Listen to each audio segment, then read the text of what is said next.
Well, looks like Dad is finally getting the old auger that tipped over in the wind cut up and ready to get hauled away. Today, we're going to be changing the tires on the sprayer, putting the skinnies back on so that we can get between the rows of the corn and beans without mushing them down. Ouch. Oh. Goodness. Still full. Still full. Okay, see if this dumb thing's gonna start. It's a good sign. Electronics came on. All right, she has started. Anyway, the last time I used this sprayer, the cover crops over here were greener than a gourd, and so we got rinsed out after I finished the corn spraying and mixed back up for the beans. Went ahead and got this cover crop killed, which it did an excellent job. I mean, you can see how dead that is out there. We went ahead and left the sprayer here because we were thinking, okay, you know, the corn in these patches in this field behind me is probably going to be the next one to go. We'll just get this sprayed before we head over way across the river. This is closer than our house, you know. We figured, yeah, we'll just leave it here and we can just switch over to corn and just go. Well, we forgot that we've still got the floaters on. And now that the crop's up, we really need the row crop tires on it. So I should have just brought it home. We weren't really thinking at the time. We were just kind of in a hurry. So anyway, I'm here getting the sprayer now. Dad just dropped me off. I'm going to bring this home. We're going to get the tires switched over to the skinnies. The compressor is coming loose on the side of the engine here. It has a habit of doing that. I don't know why, but that's where our oil issue is coming through from, and that's where it's leaking oil. It's not so bad yet. We keep tightening it up so that it stops leaking, but it's gotten to the point where it's rattling again. So before it starts leaking more oil, we're just going to go ahead and tighten it back up.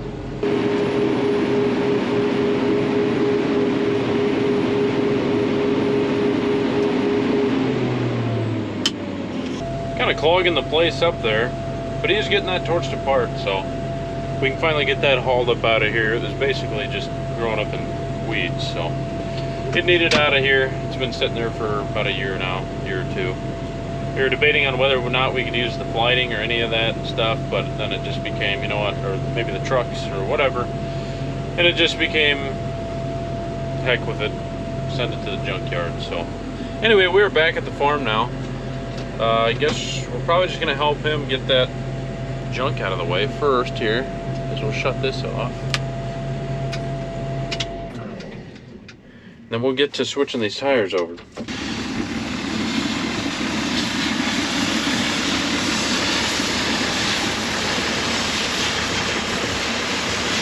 Yeah, I was gonna say, I assume you're keeping all of that, the gearbox, and the PTO shaft. Yeah. And then I didn't know, are you keeping the gearbox up there? Yeah, and the boot as well. Possibly. Okay.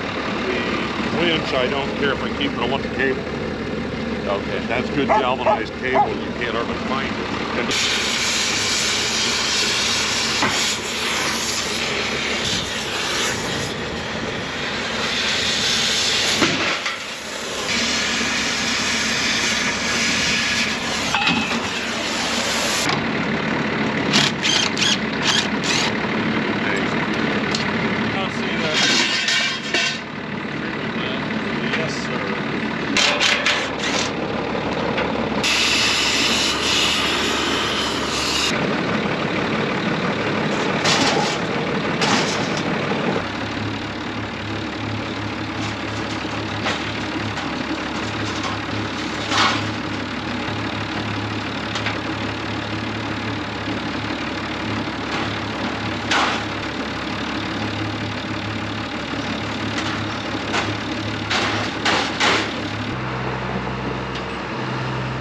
He's just gonna be taking that over the hog lot where we store most of our junk until it gets a big enough pile we can take it in.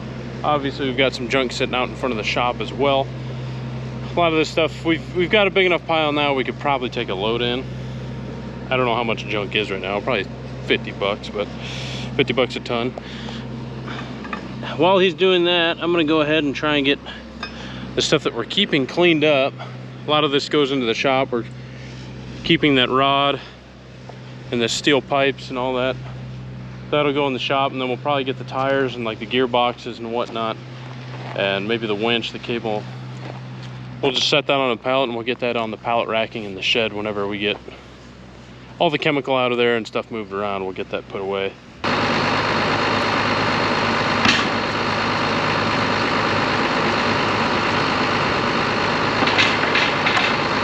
Well, that's just another job done. I just got to get the torch put away and the tubing, and that auger's out of here. It's just been bugging my dad like crazy. He hates junk piling up, so, and I don't blame him. I should mention that he hates junk lying around when it's outside and people can see it. In the shop, it's free domain here. Obviously, we've got a spare toolbox still sitting around here and some other stuff. And the thing is, he cleans it like once every 3-4 weeks. It just, he's got so many projects going on at once that it's hard to get things put away and straightened up. Well, Dad and I got the auger cleaned up and out of the way in front of the shop. He took a magnet and picked up all the loose bolts and stuff like that just to make sure they were up out of the gravel. Then we went ahead and went in and had lunch because it was a little afternoon. But somebody did show up for Dad. He's showing him the waterways and things like that. We're gonna have them mow our waterways for us. They can bale it and take the bales home and keep them free of charge as long as they just mow our waterways. That's usually how we've been doing it. We've got nice big and wide waterways, and the guys seem to appreciate that, you know, they can just have the bales off of them, because we do seed our waterways with alfalfa, so they're good bales, and it helps us out too. We don't have to mow it. It's not a waste of our fuel or anything like that. So, you know, as long as they come out and mow it and bale it, they can have it for free. While he's doing that though, I'm just gonna go ahead and get the sprayer, like I said, in front of the shop. So in the beginning of the spring, I believe I was facing to the west when we first took off these tires. So the right side tires on this machine would have been taken off first, meaning that they would be on the bottom of the pile of the tires. So I actually need to be facing to the east now to begin taking off the tires, because those will be the tires that are on top. And the reason that matters is because the tread actually faces a certain way. So I should get out and just check, but I'm almost 100% sure that is what we did. I'm not 100% sure. I'm gonna get out and check the tread on those tires that are sitting out there. Okay, I was right. So I do need to be facing to the east. Take the parking brake off. I do need to be facing to the east before I pull this onto the concrete pad. Since I do have that bristle broom here, that Ego bristle broom, I'm gonna go ahead and just use it and clean off the pad, because sometimes getting that stand with all the rocks and stuff on the gravel, trying to get it level is kind of annoying.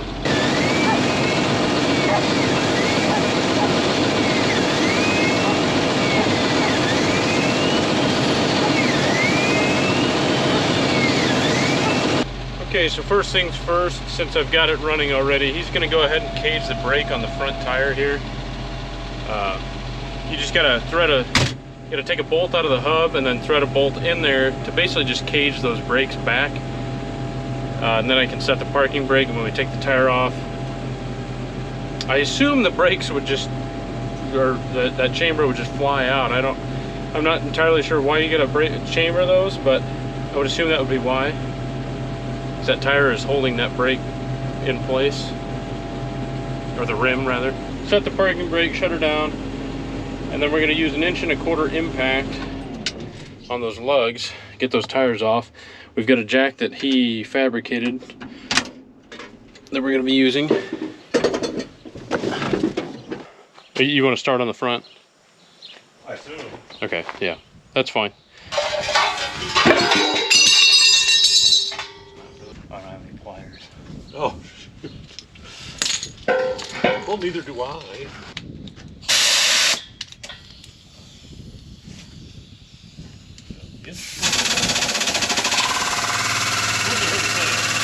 What's that? An inch shorter wouldn't have hurt a thing. Yeah.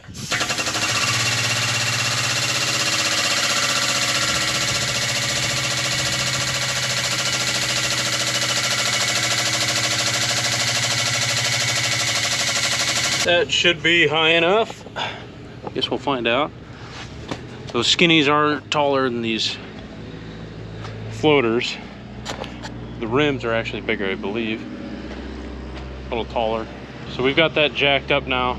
Now we're just gonna get the genie, which he's grabbing now, get it underneath this tire.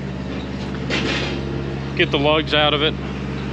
Get it supported on the genie, take it away. Grab the skinny, zap it on there. Do that 3 more times.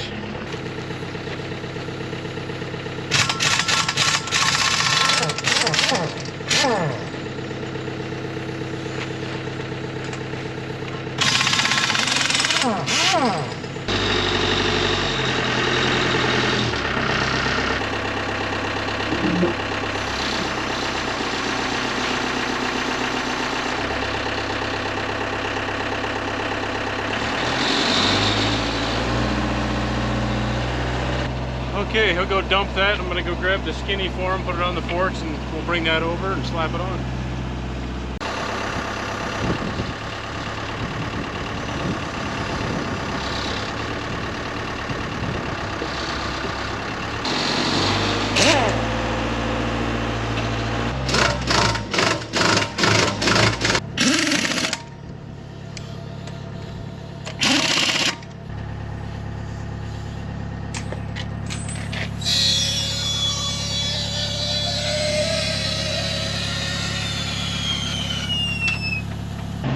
Second tire is off. I shouldn't say it, but it goes a lot quicker when the bolts don't break off in the threads. And we've still got 1 to put on and 2 more to take off, so I may eat my words here.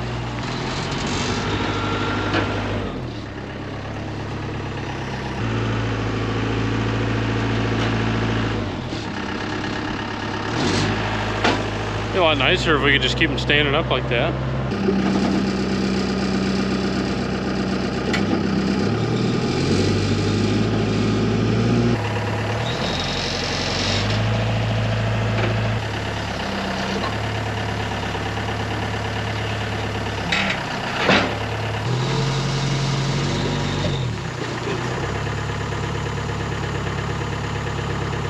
Up just a little.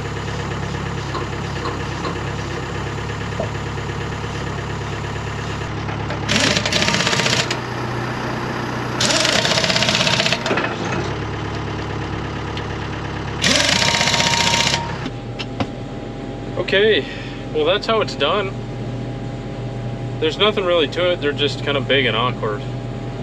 And I know they make like kind of little claws, like 3-prong claws for the front of a skid steer to just kind of grab the tire, and you can turn it any way you want and all that. But they're like $12,000 or something astronomical like that. So we just get by with the Genie. We did it with the 155 white for a while there, before we had that telehandler. And that was interesting because the clutch would stick sometimes, and it was, yeah. But now that we got that Genie, we can boom in, boom out, and all that other stuff. It makes it a lot easier. You can kind of see what you're doing too, a lot better. You're level with what you're picking up and taking off, and not up in the cab of the 155 with the hood that you can't see over. It's not too bad. In the last video when we were putting the floaters on, obviously the bolt snapped in the hub, and that took us 7 hours to get out of there, just because we spent 4.5, 5 hours driving around looking for a tool to get it out. We should be done pretty quickly here, maybe 3 hours. He's just caging or undoing the cage on the brake for now, and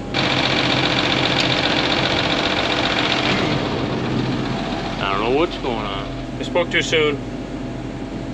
Something's going wrong with the plug on the brake there, that brake chamber. I can't really get out because the ladder folds up whenever I take the parking brake off, and he needs it off to be able to uncage those brakes. So I guess I just sit here. Hopefully the air conditioning starts working soon. It is hotter than blazes out. Ooh, yeah, that's cold. That's nice. Anyways, we'll see you when we get the row crop tires put on. All 4 tires are on, or changed rather. Don't need to add any oil. Everything else seems fine on it. I'll grease it again. which this thing uses about 75 tubes of grease. I don't like putting the row crop tires on the sprayer. It just doesn't look as mean. It doesn't look as aggressive as the floaters. The old monster truck tires just looks better. Now it just looks like a little dinking thing. But anyway, that job is done. Today was actually a pretty productive day, being that it was a short day for me because I tell you, I moved only about 30 minutes away. Kind of in the middle of for my wife, you know, and in between her parents and my parents, just for the time being. And the bridge shuts down over the river the next year. So now it's like an hour and 15 drive for me. I gotta drive all the way around and back over, and so I don't get much done when I gotta take my child to daycare, but today was actually a productive day. So got here about 8 o'clock or so and got the sprayer back home, got the tires switched over, got the auger chopped up. All right, we're out of here. We'll see you tomorrow. Spraying tomorrow. Corn, it's growing fast, 90-degree weather. Haven't had rain in Lord knows how long. But hey, a dry end of May and June isn't too bad. It's just rooting down. Let's just hope we get some rain later on.